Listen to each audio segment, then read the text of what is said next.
having a life scholarship and being able to afford to go to college made me feel inspired to go.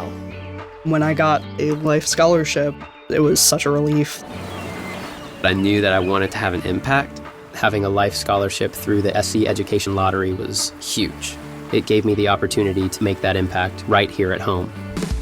The South Carolina Education Lottery. A better you, a better us, a better South Carolina. Visit sceducationlottery.com/betteryou.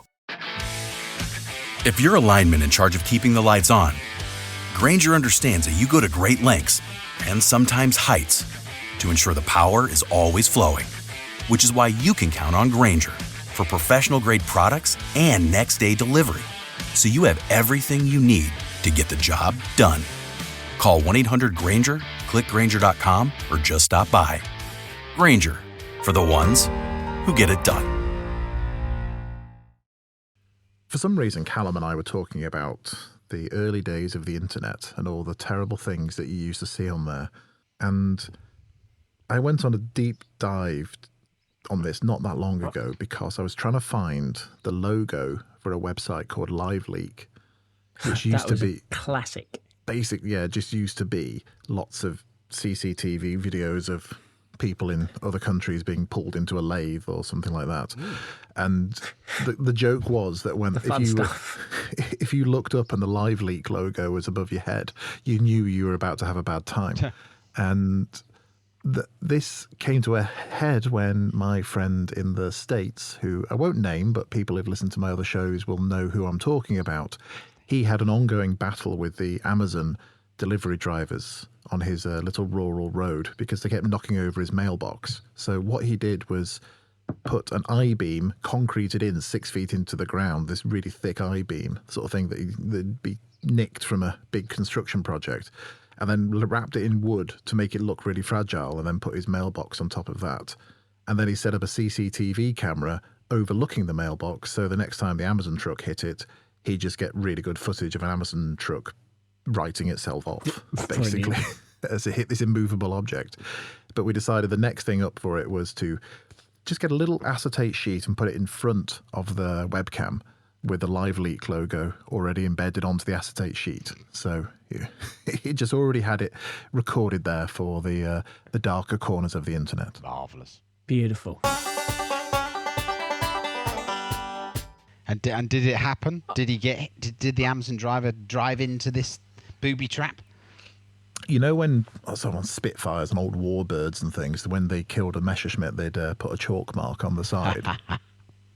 He's now got some Amazon truck decals, and he's putting them on the side of the mailbox every time he kills an Amazon truck. I think he's up to about 4 now. It's ridiculous. Decent. Yeah. But when I'm in London, people are always in a rush, and I have a rucksack that weighs about as much as Kylie Minogue. So I am basically immovable. The universal measurement. Yeah. I mean, someone asked me the other day how big it was. I said between Danny DeVito and Kylie Minogue, and they were like, "Oh, I don't think that's a good measurement." I was like, "No, it's between those weights. I'm not sure which one it is. There's a metric. You kind of know how heavy it is, right?" And I'm basically immovable. So when someone in a rush that's quite like minding their own business and then just decides to brush past me, and they hit me, and they realise that I'm actually so solid to the ground, they cannot move me. They get a bit of a shock. It's quite funny to witness. I think we ought to do that, in our future articles for publications, is use really obscure yet accurate, one of those visualization measurements, because they're always saying, oh, it's the equivalent of 10 football pitches or something like that. I used to measure cameras in biscuits. Biscuits? Yeah. I used to be like, this camera's like 2.5 jammy Dodgers long, whereas the other one was only 3 pink wafers. You were wasted on that publication. So you can go and say, oh, yes, the amount of AB9 that was drilled on this was the equivalent to the size of Stowmarket. And you can see people saying, is that quite a lot or is that small? I have no idea. And just goes, so it's very accurate. You know, oh yes, would you know what? I planted a wood today the size of this. And people think, well, that sounds big. That's a town in Norfolk, isn't it? And it's only actually 2 hectares, so it's tiny, really. Yeah, this is the size of the back 3 playing fields at Eton. Yes. That sort of, Exactly. I went viral for a DJI drone, and I think it was like custard creams and pink wafers that I'd matched it up against, and explained the scale with biscuits, and it went crazy on the old Twitter back in the day. Yeah, Back when it was fun. The biscuit scale. I think we'll use that from here on in. Is that I will talk about the length of a slow worm in jammy Dodgers. Yes. Okay, I'll do that. It's more accurate than the Hooper's formula. Well, or that's whatever for it's called. sure. Mind you, anything's more accurate than the Hooper's formula, or the Hooper's fantasy, as I'd now call it, which regular listeners will know what the Hooper's formula is, or buyers of my book. I did read it in your book. Yeah. So, anyway, gentlemen. Where the hell have you been recently? Where the hell have I been? Well, I've been all over doing quite exciting things. I've been to look at some hedges to lay for next season, which was good. I went to Flatford Mill, well, actually, Willie Lott's cottage, which was quite interesting to go and look at some hedges there and where we're going to do some stuff. So those of you who are fans of John Constable, I went to go and see Willie Lott's cottage.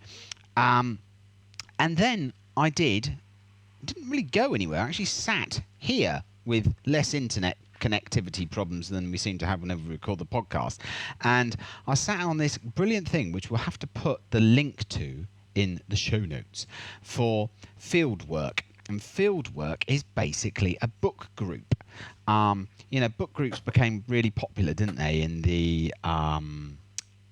particularly during lockdown. So you talk to one another about. Is this an actual meet-up book group, or is this like virtual? On it's a sort of, everyone dials in, and they're largely people who are vicariously employed in the land, or they have a distinct interest in the countryside, and they will go and get the authors of books about the countryside on. So, for example, they got Rebecca Smith talking about her book Rural.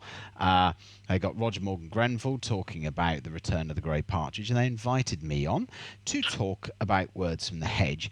And so they ask you questions about, why you wrote it, what the reasons for, what you're trying to say, yada yada yada, and then they give money. Did you say money? I said money. Shameless mammon. High tuition fees. That's it. Yeah, tuition fees and a means of trying to escape the vagaries of politics and DEFRA. No, so I didn't say any of that stuff. But anyway, you said I nearly had to do a real job. Yes, quite. I had to stack shelves in Tesco, all this. And so anyway, you talk about that. And then 2 weeks later, they'll go off and have read the book, and then they invite the author, if he or she is bold enough, to come back on and hear your book get picked apart by all these guys who have read it. So that's field work. Really, really nice, interesting, diverse Good bunch. name. Yes. Solid I name. like it. Field work. I think it works. I did some book signing at Waterstones in Bury St Edmunds on trying to go and flog my book to people who had suddenly thought, crap, it's Father's Day tomorrow. So I sat around in a chair in Waterstones, Bury St Edmunds, and very interestingly, a copy of the book was bought by this charming couple who come from Denmark. And they are ecologists in Denmark. And he was saying of just how impressed he was by the natural biodiversity of Britain compared with his home country of Denmark. And he said, we do have 62% of Denmark is farmland. He said, so, that might explain it. And I went, well, we're 72%. Here is farmland. And I said, and it's probably because our farmers are actually really embracing the notion that we are custodians of the other things that live on our farmland as well as that. And he said, well, we don't have it. And I got chatting about hedgerows, and he said, well, we just don't have those in Denmark. And I have been to Jutland and can confirm that there wouldn't be a lot of work for hedge layers in Jutland. And we got chatting about that, and he bought a copy of the book. But it was quite reassuring to actually hear from someone who is a practicing ecologist in Denmark of saying just how impressed he was by his experiences thus far of bimbling around Suffolk and North Essex, of saying just how much wildlife there was around there, which slightly runs contrary to some of the perceptions. And then finally, I would say that the pièce de résistance of my last week is I went to Peppering. I went to the Duke of Norfolk's place, which anyone who has read The Return of the Grey Partridge by Roger Morgan Grenville. Is that actually in Norfolk? No, you know that. You can't be a Duke of anywhere and actually live in that place. So the Duke of Norfolk obviously lives in Sussex. Yeah? About as far south in Sussex as you can get as well, yeah. Duke of Grafton lives nowhere near Grafton. He lives not that far away from Thetford on the he's never Suffolk. done a day's grafting. How dare you? Actually, no. Do you know what? He's actually one of them working dukes. He's quite cool, the Duke of Grafton. Define working. Well, okay. He runs big events and sort of, basically runs big concerts and stuff. And I think he was the guy who was basically the road manager for the Rolling Stones. So, I think probably lugging speakers around and stuff. Not bad. That sounds like a headache. That sounds like a mental health crisis. Can you imagine it? If ever I've heard of one. Yeah. Yeah, I can't imagine there's much relaxation time. No. Like a gig, not much downtime. Yeah, so I went to the Duke of Norfolk's place, which wasn't in Norfolk, but it's in Sussex, and I went to see the Peppering project, which is superb grey partridge recovery project. If you read the book by Roger Morgan Grenville, the book is excellent. Go and seeing it in the flesh. I do wholeheartedly recommend it. It's a good thing. It's I tell you how good it is. Mark Avery. Can you give me a on the back of a napkin summary of what the Great Partridge Project thing Okay. is? So basically, he's taken from 1973. This particular bit of the estate looked like the surface of the moon. It was more or less one big field, and Dick Potts, the late great head honcho when it was called the Game Conservancy, he said, and an amazing name. Yeah, Dick Potts, always good. Anyone who's got Dick in it. I had a friend of mine called Richard Mould. Now, I'm not being funny. If you shortened his to Dick, that was very unfortunate. Dick Potts said to the then quite young Duke of Norfolk, who still didn't live in Norfolk, that if this continues, the grey partridge is going to go extinct on the downs of Sussex. And he says, I was told that I said, not on my watch it won't. He said, I don't remember saying it, but he said, it sounds rather good, so I'm going to go with it.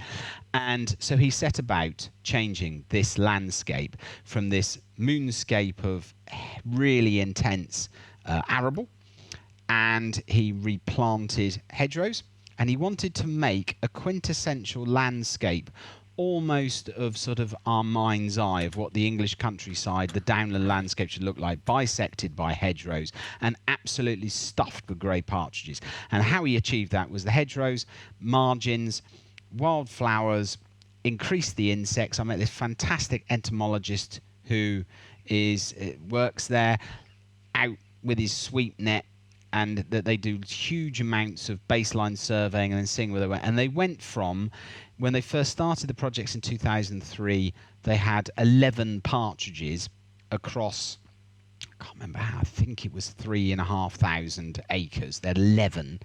They went up, by the time they'd said, right, I think we're up and running now, they had 2,000 pairs of English partridges. And it's quite remarkable seeing how they do it. Charlie Mellors, who's the head keeper there, is quite an inspirational, quite a youngish guy. He's got a team of young gamekeepers under him. They do everything utterly by the book. It's all best practice. Yes, it does help when you've got the Kickstart funder is the Duke of Norfolk, but he now tries to make it wash its face by when they have, and I don't like the term, but it's a term that's probably most self-explanatory, when they've got a shootable surplus of grey partridges. They will run one, very occasionally, 2 driven days in the grand old style of English partridge shooting. And if they don't have sufficient, they don't shoot.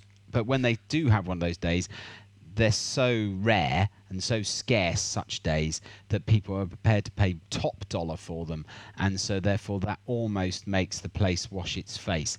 So it's phenomenal, outstanding, beautiful part of the world, quite alien to me because it's got hills. It's beautiful.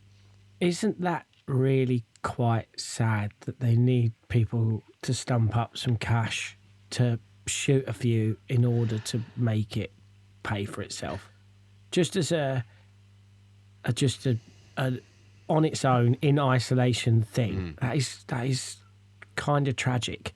It's one of those things that when you look at the other funding models and how they've turned out, the human factor comes into play so much that you can't ignore it from that funding. So when you look at RSPB reserves and places like that that have had a lot of money, and they do have a lot of money to be able to fund these projects, they don't have the same outcome because the outcome they want is part of the wider organisational aims of raising membership and not annoying the members and not telling the members that their cats kill everything, stuff like that. Whereas with the Duke of Norfolk and with other projects like that, you can have the human element of, well, I want to still shoot grey partridge, so in order to do that, I'm going to make this the best ground nesting bird place that I ever can, which actually ends up with a better outcome overall, even though the stated intention is harder to market. And that's sort of the weird thing about conservation and funding. Yeah. It's why the Americans, weirdly enough, get it right. Correct. Generally. Utterly. And that's a very good analogy, really, is that the Yanks, what they do is that when you buy that tag so that you can shoot a blue teal or your white-tailed deer or whatever it might be, that is directly funding the conservation of those species. And that is basically the same model what the Duke of Norfolk is doing at peppering, is that we all know and everyone agrees that the grey partridge is one of those rare species that is called sometimes a barometer, sometimes an umbrella species, in that if you get a plentiful amount of them, then you will have a plentiful amount of every other species that should be on that ground. But you're quite right, it does seem oxymoronic. They sometimes call it the hunter's conundrum or something like that. Is that is that how someone who professes to love something can equally kill it. The hunter's paradox, that's the term. And so therefore he does it by I mean, it's shooting. Better with it, right? Oh yeah, most definitely. I mean, the alternative is you don't have any. Look at the before and after of peppering, and what they're very clever about doing, and it's something that we've done very much so on the High Suffolk Farm cluster, is that we baseline surveyed it before we started doing what we're doing here, and we knew what the state of nature was like here before we started.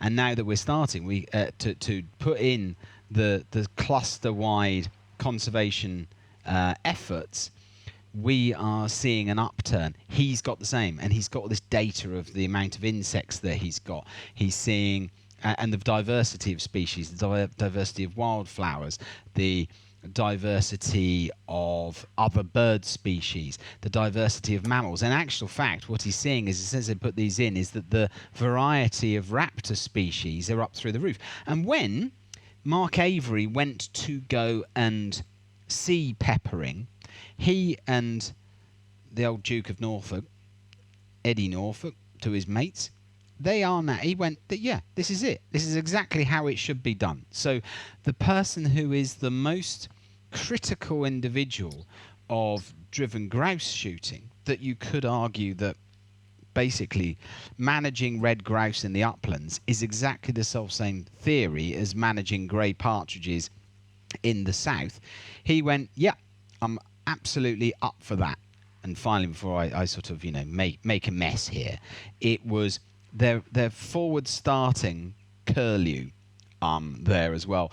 So outside the head keeper's house, Charlie's house, rather than having sort of partridge eggs under bantams or something that you might see outside most keepers' houses, he's got these 2 massive pens of young curlew, because he's got a license from Natural England to try to go and return the curlew to that part of the world. And it's fascinating watching these little curlew chicks wandering around, and you hear them snap, snap, snap as they eat insects, and that they're learning about life and hearing them. And also, I discovered that a curlew chick, all fluffy and staggering about the place, sounds exactly like that. They don't have a cheep. They go, like a pheasant poult has this rather pathetic cheep, cheep, cheep. No, not them. They're going.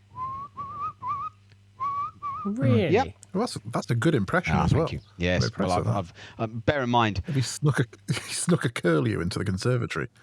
I can get Merlin to believe that I am a tawny owl, a yellowhammer, and a curlew. I've utterly Pics or it didn't happen. I'll send you. And we will post it on CountrySlide Instagram for sure. So I discovered that Teslas at a certain speed, they emit an ultrasonic sound which is almost identical to a lesser horseshoe bat. Really? Yeah. It's made bat surveys interesting when a Tesla go past. How funny. How funny. So, Man. when you were at this thing, did you meet the man, the myth, and the legend, Davie Scott? Yes, I did. And Isn't he marvellous? What a charming man he is. Yes, really knowledgeable. I like him. Yeah. I need to meet. So you've all met him, and Yes, just me you that haven't. hasn't. Yes, I love his name. Davie Scott. His name is like the closest you could possibly get to a pirate without a copyright infringement. He even sounds slightly like a pirate because he's got that quite sort of broad Devon accent, right? And If I'm ever casting a movie, like, you know, pirates in Davie Suffolk. Scott. You're doing the Timu version. You're doing the sort of disgruntled sailors of a warm place not far off Cuba. Yeah. Coming to an Instagram feed Yeah, near you. that'll be it. No, he was charming fella, and it's interesting watching him because he obviously lives down, but he goes and does all that stuff that Emily Graham did so brilliantly on Scribehound when she interviewed him. It was fascinating hearing him talk and him when he sees places, and he was asked the question, well, how do you compare peppering with Dartmoor? And he was going, well, he goes, when I go out, he said, I'm not looking. He said, I'm using my ears first of all. And he was just going through all these species that he had heard out there, the corn buntings, the yellowhammers, the reed warblers, blah, blah, blah, blah, blah, everything that he was going on. And he said, we just don't hear these. And he was talking about just the paucity of bird life that's on there. But he also said, and then you go up to a managed grouse moor, and he said, Dartmoor should sound like what we hear on a managed grouse moor, but he said it doesn't. The managed grouse moor is, as you saw, Richard, when you went up for the grouse leg. Yep. It's stuffed with wildlife. And someone like Davie Scott, who's got no interest in shooting, he's not a Duke's man, he's not an Earl's man, he's not a gamekeeper, he's an ornithologist. And he was somebody who just says it like it is as a passionate ornithologist and bird ringer, and I wish more people would listen to him, really. Yeah, and it's making the comparison to Dartmoor, we've got the same thing here in Wales on the upland. I mean, the upland bit and the lowland bits could look similar to Sussex or to Dartmoor or to these grouse moors, and we just don't have the same thing. My mate, who's been a gamekeeper for nearly 40 years in the same place, was trying to get a curlew project off the ground there on what was a grouse moor, now is no longer shot over, but they were doing volunteer management over it to try and manage it like a grouse moor without doing any of the commercial shooting bit. And he wanted to try and get curlew back in there and get them really established. So he applied to Natural Resources Wales, our equivalent of Natural England, to get a licence for it.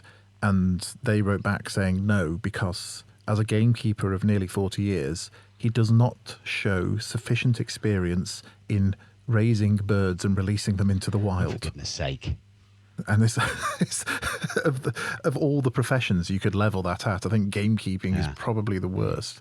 So anyway, Callum, Before we talk about what you've done, is there any way that we could rinse the audience for some money?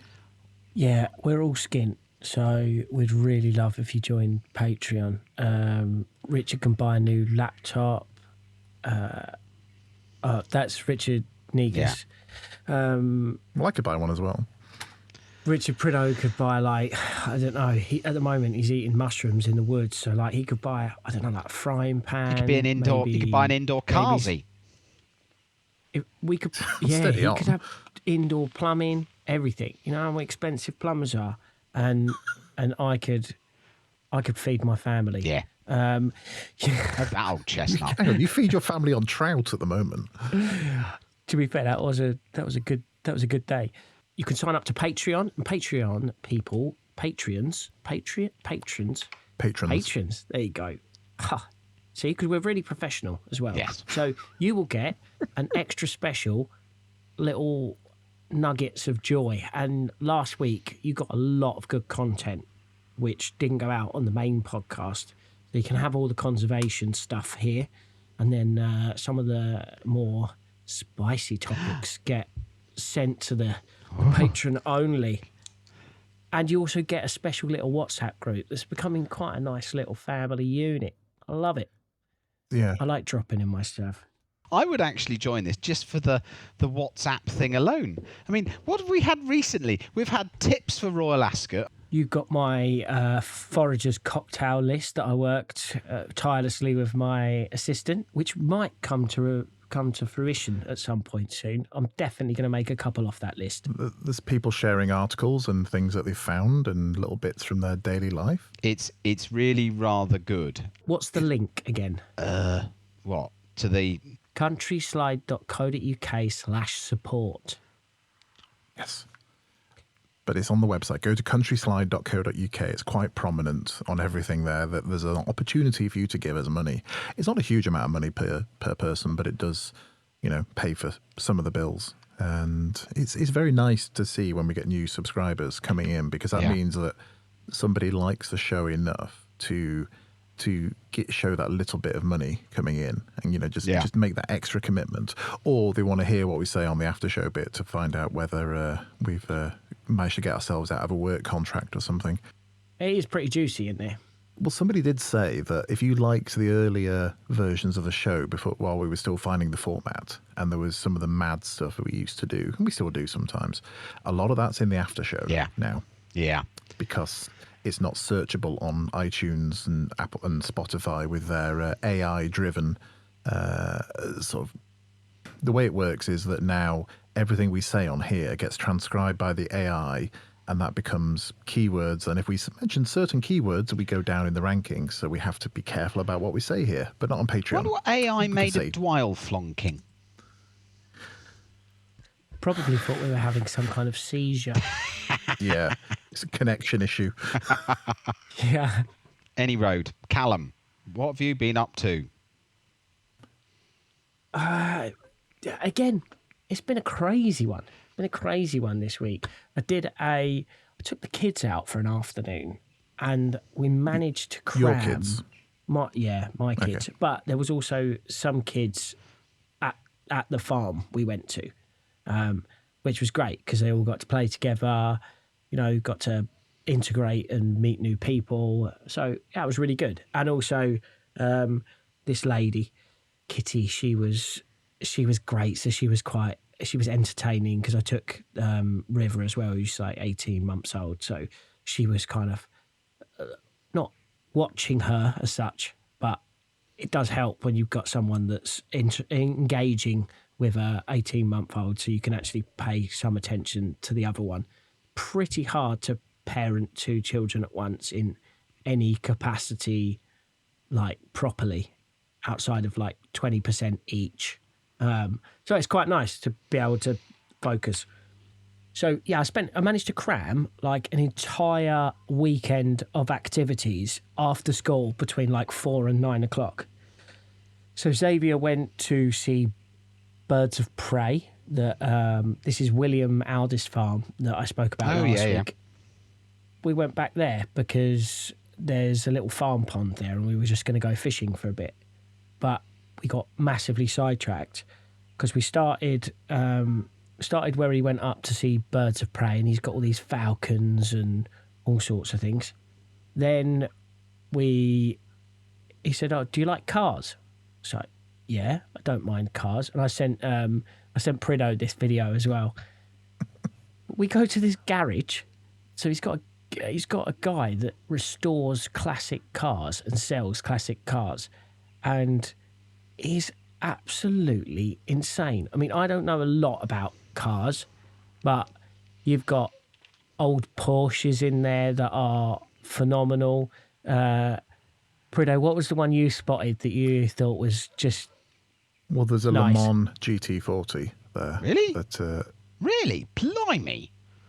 oh, yeah, this isn't just like, a few old Wolseleys and things. This is, in that one angle, was a few million on its own. Gosh, that's So much so that I then forwarded that message on to quite a few car journalist people I know, and they were saying, where the is that? that is they are as rare as hen's teeth. Because didn't the modern version didn't Clarkson buy one? Because I think Ford bought out a modern GT40, which They did the Ford GT, Yeah. which, was about as reliable as our government is. yes, They were working on Ford Cobras. It's unbelievable. So I told Xavier, which one does he want? I'll get him one for his birthday. He'll forget that, don't worry. Or I'll have to buy one off eBay to scale model or something. yeah. And the Lego version. Yeah, exactly. And then we went fishing, and then For catfish? we went. No, we tried to catch carp, but failed miserably because all I had was some worms, and they were all on the surface. And if I'd have taken a slice of bread, I probably would have Bagged up. caught everything in the lake quite quickly. But yeah, what are you going to do? That's why they call it fishing and not catching. Yeah. We must make up a law as well for those times when whatever you have with you for fishing is exactly what you don't need to catch what is in front of you. Yeah. Yeah, precisely. And then we went into the house where William's mum naturally was hatching hundreds of quail. So they got to hold these day-old chicks and just see the whole process of these quail and how they go from eggs to actual birds and then eventually to delicious meals. But yeah, it's good to teach the kids the food chain. You know, they know where it comes from. And then we had an absolute feast at the Cart Shed restaurant cooked up by William himself. So we managed to cram like an entire weekend into maybe 4 hours. Took the dog, played on the lawn. Just the best day. I like the way you share the photos from this as well, because you always make it look like your life is just non-stop golden lights and the kids having fun and you're doing amazing things with food. I know it's not like that, but if you just follow your image feed, it's all wave tops and none of the troughs, isn't it? Oh yeah, I mean, can you imagine at one point River, the baby, decided that she wanted to be in the water and there was nothing that was going to stop her being in the water. So half of her leg is scraping down a muddy bank while like kicking one of her Crocs off and just absolutely going for it. Like, I'm going to throw myself in this thing. But, you know, you only got the wave tops, so you didn't see that, did you? No. But that's the thing to remember with social media as well, when you're seeing someone else's life expressed through Instagram or whatever it is. You're seeing such tiny little snapshots into their life that it is not representative of what they're doing. But when that's all your feed is filled with, is other people seemingly having a good time, moving forward with their careers, having great time, spending money. It's easy to get into this mindset of everyone else is doing better, everyone else is moving forward and getting things done. Meanwhile, you're stuck there trying to fix the same thing you were trying to fix 3 weeks ago. And it's just because you're seeing the amalgam of everyone's wave tops. You're only seeing the high points on everyone else's lives, because no one posts when they're getting a final due letter off something from for your council tax, or when someone's died, or when you didn't get that work contract, or whatever it is. No one's posting that really either. So I posted my amateur hour plumbing. That counts. Yeah, and you actually did quite well with that. You look like you did a really good job, which I shouldn't be sound so surprised about, but it works. That's the only thing you need to know. If it worked, it was a good job. Did you solder or did you push fit? At the moment, it is push fit with a little bit of some PTFE tape and a wish, but I think there will come a time where the solder is going to have to happen. The other thing was a great story, probably one of the funniest things that's happened to me in a good while, and that is Father's Day. I took my son to a thing called Ruggerbugs, right? Ooh. Which is youth rugby. It's like your absolute basic 101 rugby. So he was a bit reluctant to go at first, but there was just a load of kids sitting down and he just went straight up and sat down. And the first game they played was called Foxes and Farmers. And I don't know if do you know what this is? I play it quite often. Foxes and Farmers is a thing where the foxes have a tail and the farmers chase the foxes and you have to get the tail. So Xavier becomes a farmer first and he quickly catches one of the kids and he's got himself a tail. So then it's like, right, if you've got a tail, you need to become the fox now. Everyone's got the concept and they've tucked the tail, which is just a piece of like sort of Velcro hessian tape, or mesh or something. Yeah, it's like this. It's like a handkerchief, like an orange handkerchief. And they've just tucked it in the back of their shorts. Not Xavier. Xavier didn't understand tucking it into the back of your shorts. He wanted it like a proper tail. So there he is, sort of wedging the end, slightly. And he's put it between his... I got him, get it out. He's put it between his bum cheeks. So he's put this orange tail between his bum cheeks and he's trying to run like he's not quite made the toilet.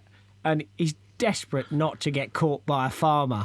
But, well, I don't know if you've ever tried to hold a tail between your bum cheeks, but you don't run very fast doing that. And the missus is like, go and help him. I can't help him. I'm immobilised, laughing at the sight of him waddling, desperately attempting to get away. And honestly, he'll hate me for this, but that was only in the future. But yeah, one of the funniest things. Are you collecting stories that you can tell at his wedding day now? I'm just going to clip this. So I don't have to do the wedding speech. By then, you'll be able to do the hologram version of it then, won't you? Yeah. I'm going to write this into my will, just in case. Yeah, this must be shown at his wedding. Yeah, exactly. Yes, marvellous. Marvellous. Right, so, Richard, what have you done? So, I've written a load of articles recently, but it's that usual thing of, because it's not coming out soon or it's not coming out right away, I can't really say, oh yeah, and then I've written this, and by the time this comes out, this will just be... And I think some of these are down for like August or somewhere, and I'll completely forget about it. And then somebody's going to message me and say, oh, I read that article, it's a nice piece, or you don't know what the hell you're talking about, or, depending on who it is. And I won't remember what the hell I wrote, where it is. I look at some stuff and I don't remember writing it. I don't know if you do this, where you just read something and go, I probably spent hours on that. I have no memory of choosing that paragraph or that turn of phrase. I've had this with podcasts and things anyway, where I've been in a room where somebody's playing the podcast and somebody comments to me on what that bloke on the podcast is saying. And I have to point out, no, that's me, you idiot. But then, to be fair, I don't remember saying it either. So I've done a few of those things, and then went to see my mate Sean on Friday to go and look at his woodland, because that's around here. There are a few big estates, but a lot of the the estates were sold off and bracketed off a long time ago. And then there's a load of woodland that used to be Forestry Commission in the 80s. And then it was sold off in sort of huge plots. And then they were subdivided out about 10 or 15 years ago by Woods for Sale or Woodlands for Sale or one of those companies. And now they're all sold off in smaller plots. So I went to see his, I think it's about 28 acres of mixed, a load of Douglas fir at one end and then a load of beech trees and then a load of something else, to go and look at this huge log stack, because he felled these Douglas fir and then got someone to extract them at great cost in 10-meter lengths, because there was this one guy who was definitely going to buy them for his log cabin business. But it's been pointed out that maybe log cabin building is a bit like swimming pool designing. It's maybe if once the orders dry up, you know you're in a recession or about to go into one.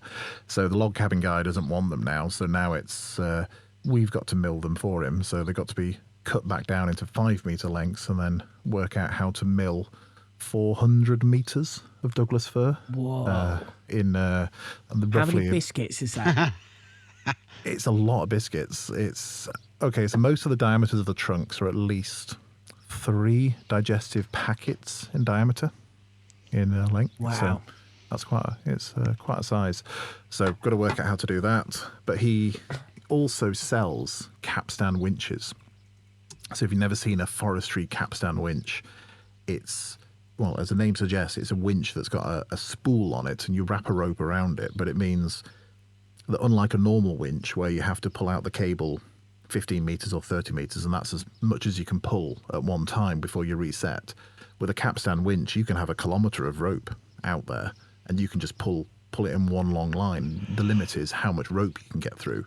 But these things they're incredibly powerful for something that basically weighs less than a chainsaw or about the same as a chainsaw.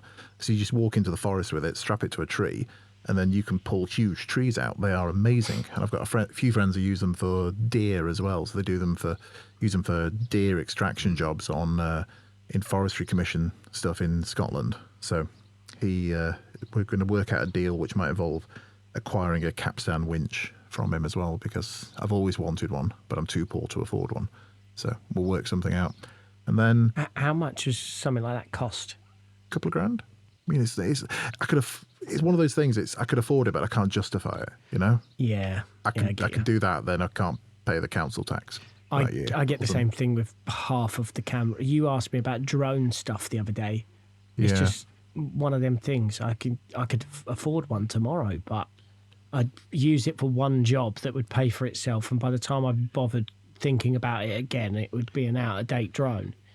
And drone stuff upgrades so quickly, and the technology updates so much. So often you've got to be reinvesting every couple of years to stay current if you're using it for work. So there's that. That's the problem with a lot of forestry kit, is that you almost have to go and do so much work, because you say, well, I've just bought this. I've now got to do more work. And then you think, oh, Christ, I'm now going to have to go and get another person in to go and make that work. And then you realise that exponentially your quite profitable business has suddenly become less profitable, or at best all you have done is that you've invested loads of money and you've got extra staff and you're physically, your turnover's gone up, but you're actually financially no better off. Yeah, I was Same talking with to landscaping. Same thing happens. And talking to a different forestry mate, we were in his yard looking at some of his kit, new and old, and basically was pointing to stuff and saying, that cost me $2,000 a month in repayments. That cost me $3,000. That if that stays still for 3 days and doesn't get moving all in the winter, I'm losing money. You know, all this stuff has to be moving all the time, which then means there's a maintenance cost and the fuel costs, because you've got to keep that equipment moving to pay for the equipment. These are the economics that just aren't seen from the outside. But to get past the not the stresses of work, but just to switch off from it a bit, I disappeared off into the woods with a couple of mates on Saturday night, and we just cooked many things over fires with I saw this. whilst drinking copious amounts of red wine. And you know what? Going into somewhere where there's no phone signal and you sort of leave your phones off anyway, and you've got nothing to deal with, no dramas, nothing to keep an eye on, no one trying to get hold of you for 12 hours. is a luxury nowadays that shouldn't really be a luxury, but it felt like being back in the 1990s. Yeah. And we cooked Oh, it looks so good. So good. Yeah, steaks over the fire, scallops, charred kale, new potatoes, garlic, onions, and then honey as a glaze on top of it.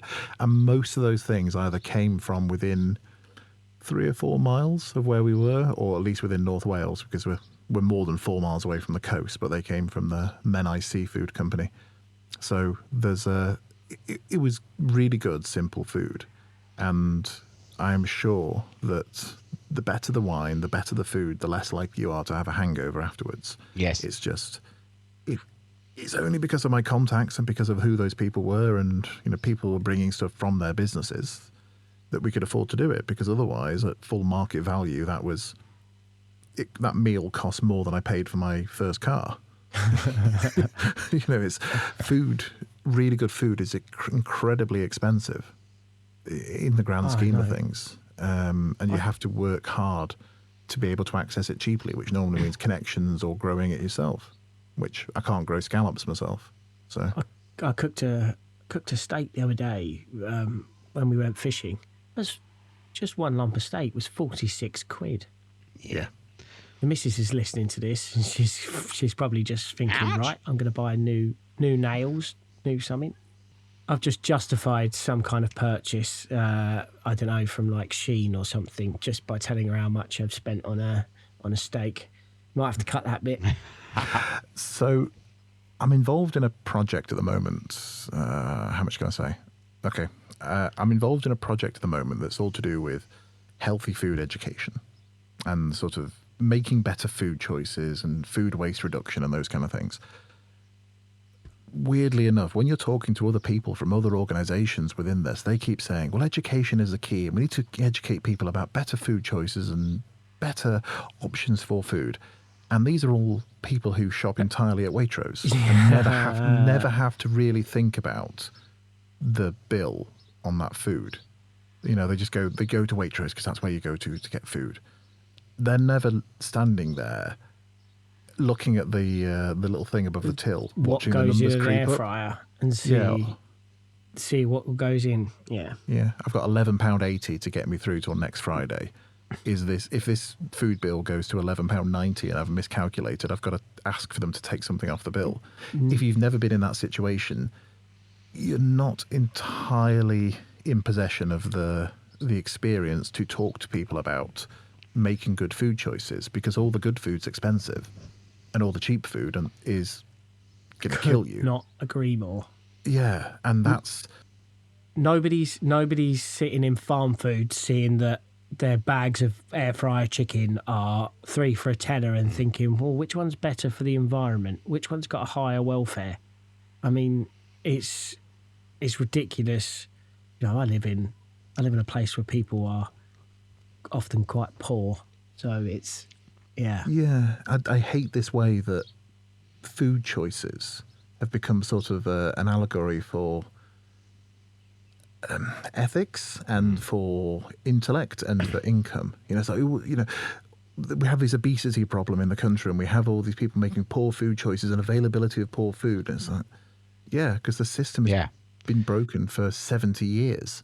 One of the challenges, and I think Leon talked about it when he was our guest on the show, is that we just don't give cheaper cuts, cheaper meat, ease of cooking, etc. We don't give people the opportunity to buy. We don't make it easy for them. So the easiest thing for most people is to buy shit that's pre-produced. And we can't really, in all honesty, get farming on a good footing, and thereby, if farming's healthy, then we can start really addressing the issues of biodiversity decline, etc., until we do something about our food supply issue in the food chain and how supermarkets retail food. And they're never going to change that, because let's be perfectly honest, they can make a lot more money. They can make a lot more money actually out of poor people than they can out of rich people. and that's the long and the short of it. So they're quite happy that poor people, have to buy the shit that they persuade them that they're going to have to buy. It's shit, but I don't know. Answers on the postcard, how we change it. Meanwhile, we have some of the most expensive energy in the world, and a huge amount of that is a big chunk that the government has decided needs to be there to support other industries. So I was talking to somebody about farming stuff, and it was actually about hedgerows and why hedgerows why there used to be a subsidy to remove hedgerows.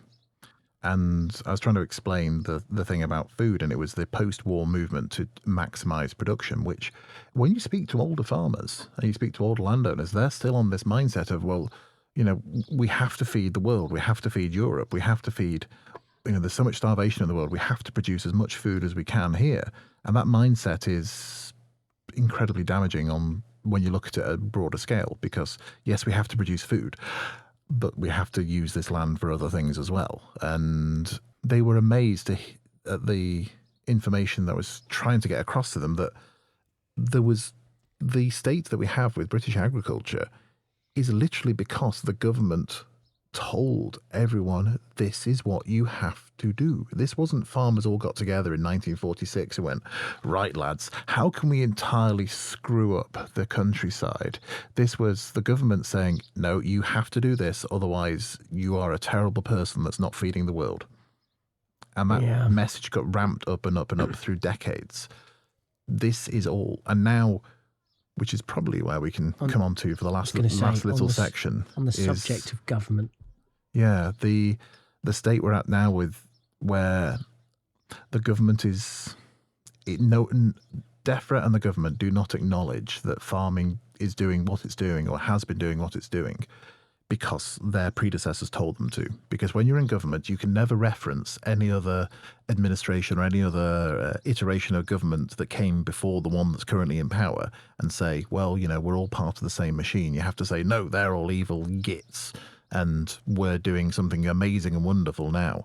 So can you give us a quick summary of where we're at with the spending review and things that we alluded to last week? Because when we were recording this, it was about 24 hours before it came out, and we were all thinking we're all doomed. Well, okay. Yeah. Cold sweats abated, but warm sweats. Was it a big nothing burger? No, it was just delaying the inevitable largely, because we all know that basically the economy is knackered, and it's been knackered for a long, long while, and then we had some hideous things called COVID and Putin, and then with a side order of Trump, and that's made the global economy completely buggered.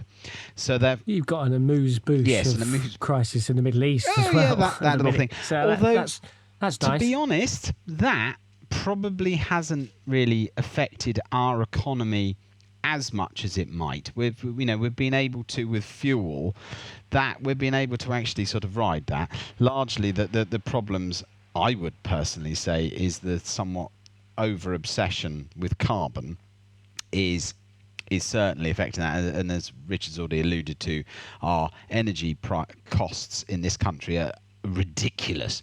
And so, where did we end up? Spending review, really, on the whole, what it actually means in real terms, however they wanted to dress it up, rather than the huge cut to the DEFRA budget, it probably worked out in real terms somewhere between 2.3 to 2.7% in real terms. The Chancellor said that it meant overall it was going to go up, but that is untrue. There is no clear sight on where the money has disappeared, which was that set aside for the last of the BPS payments, the old Common Agricultural Payments. That seems to have disappeared into the ether. But in real terms, it was only 2.7% if you're being, very doom, 2.3% if it was, so which in the grand scheme of things isn't so bad.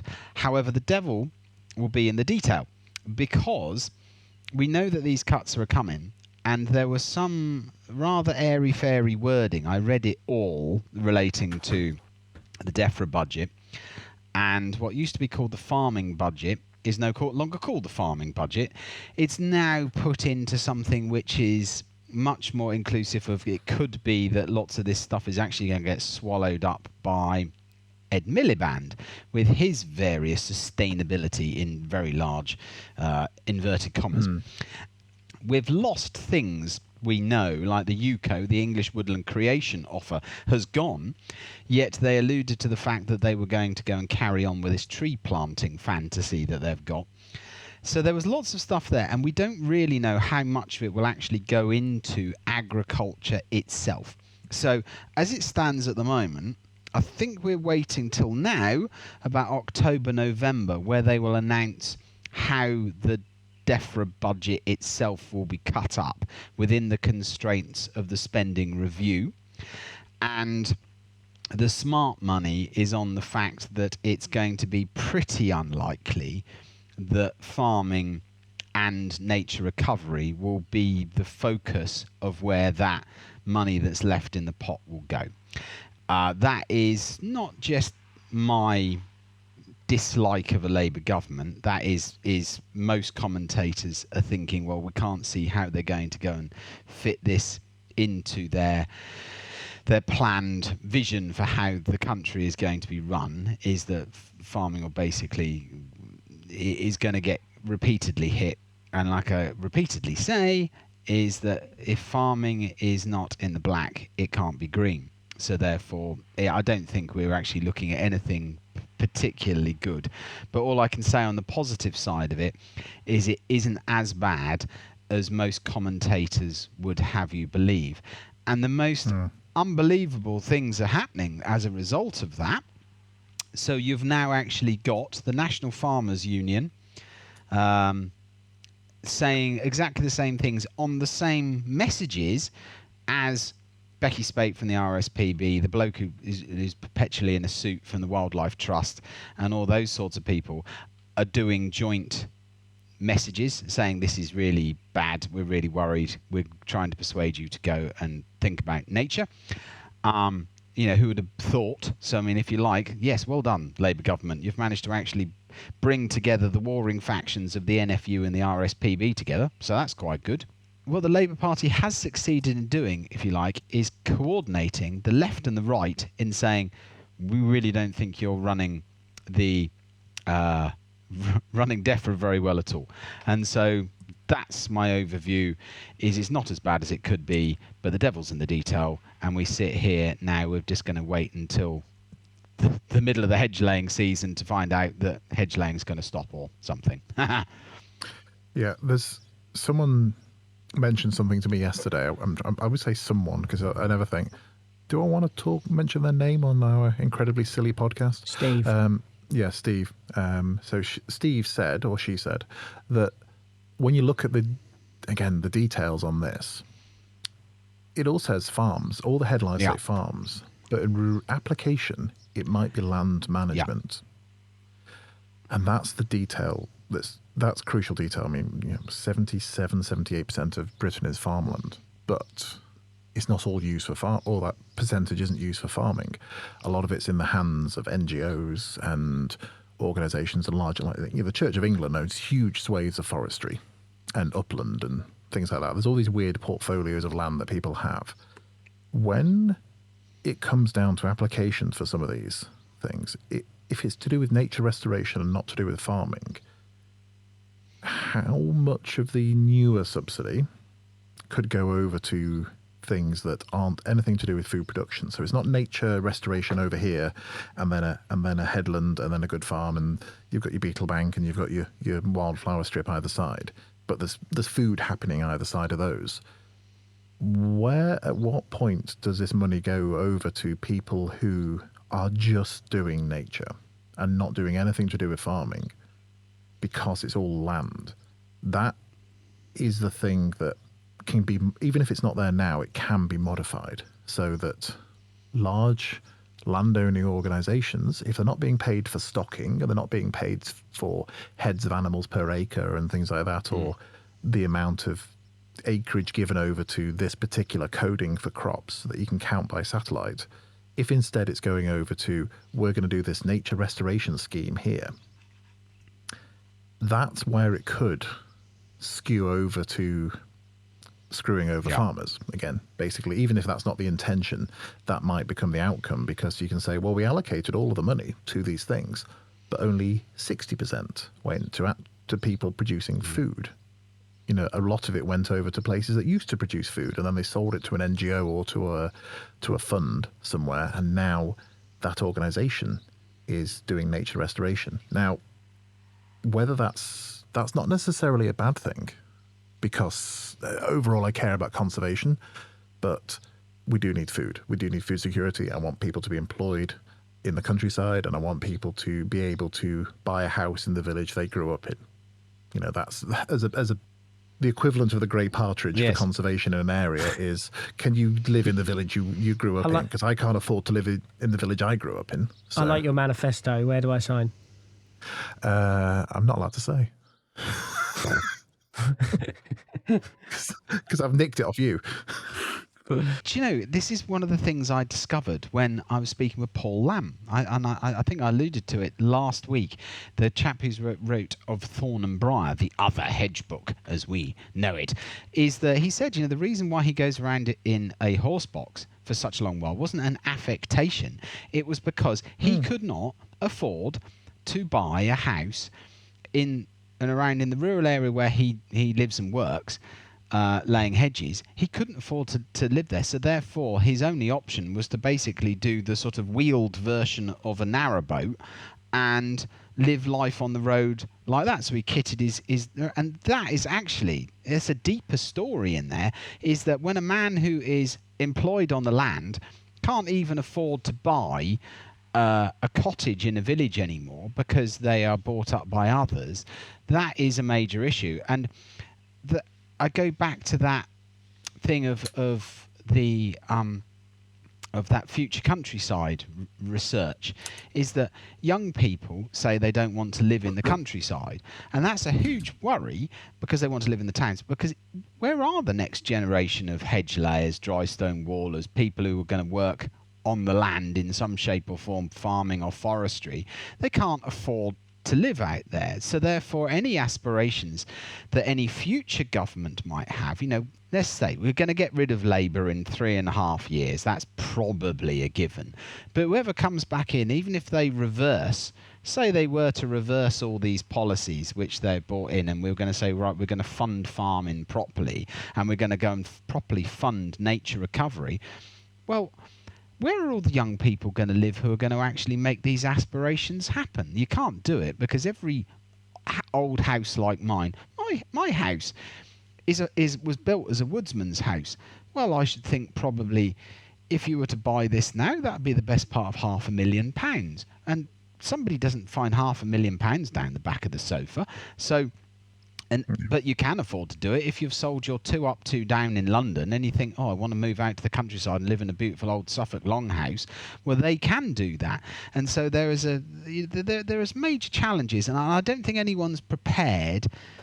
I've not seen any party. You know, it's pretty interesting to think where are the young countryside folks and farmers going to come from. They're going to have to be homegrown and the sons and daughters of people that live in the area, right? Well, that's weirdly enough, that rolls back into last year's big policy thing with IHT and the inheritance tax for farms. That's why that has such a massive effect, because the only way you can really end up working in the countryside without huge sacrifices to things like being able to have kids or something like that is to inherit it and move into it. And that's why losing the family farm effectively to pay the tax bill is going to remove people from the countryside. But no one who put that together thought that would be a consequence. And that's, it's Labour are a problem now, but the Tories were a problem for 14 years. The problem is overall that people are pulling levers and flicking switches to turn the economy on and off and try different things. And no one thinks to the long-term consequences of their actions, because they're still going to get paid at the end of the day, whether they do a good job or not. I think one of the other issues is the fact that analogy, they can switch various things off and say, well, if we do this in 6 months or in the next financial year, this will have made an impact. So, you just heard, for example, that British Steel has just won a contract to go and provide the steel for some big infrastructure project. Well, that's fine and dandy. The moment you stop investing in farming and in nature recovery, for that matter, you can't just switch this on and off and wait for the next month. A farmer has to plan at least 5 years in advance. He's got to have this surety of what he's going to be doing for 5 years, for preference 10. With nature recovery, habitat improvement, whether it be planting new woods or managing existing hedgerows, you have to be planning a long, long while in advance. And if you just suddenly switch the tap off and you stop that management, nature declines very, very quickly. And if you've got species that are on the cusp of extinction, or they are certainly, endangered, if you turn that off, you go past a point of sustainability and they will never recover. That is a great worry. And I think this is where the problem has come, is that whatever Starmer says is he has so utterly scared the horses in farming and the rural economy that even when he buggers off, I really worry for the future. And any party coming in, all we're going to hear is, well, due to the maladministration of the last administration, we are now going to have to do this. And the poor old Yellowhammers are still going to be dead. And that's it. I didn't realise quite how much by a tender thread our countryside hung until we got this lot in. And it's bloody poor show. So that's cheered everyone up now for the end of the episode. So let's go over to the after show, and I hear you've got a story which I've heard before. But it's a bloody good story. Thank you to everyone for listening. Thank you to the reviews that we've had recently, and for the sharing it and commenting on the show. It really does mean a lot to us. And if you want to hear the extra bits, then go along to countryslide.co.uk/support. Callum, make a weird noise. I don't want to make a weird noise. I want you to tell you to share this, because we have a terrible discoverability problem and people don't share podcasts. In fact, go one better. Find an old person that can't use podcasts and download a podcast app and hit subscribe on this and say, this thing, if you've got headphones or something, you can listen to this with your ears. It's real good. You'll like this. Okay, bye now. Bye. That was an even weirder noise.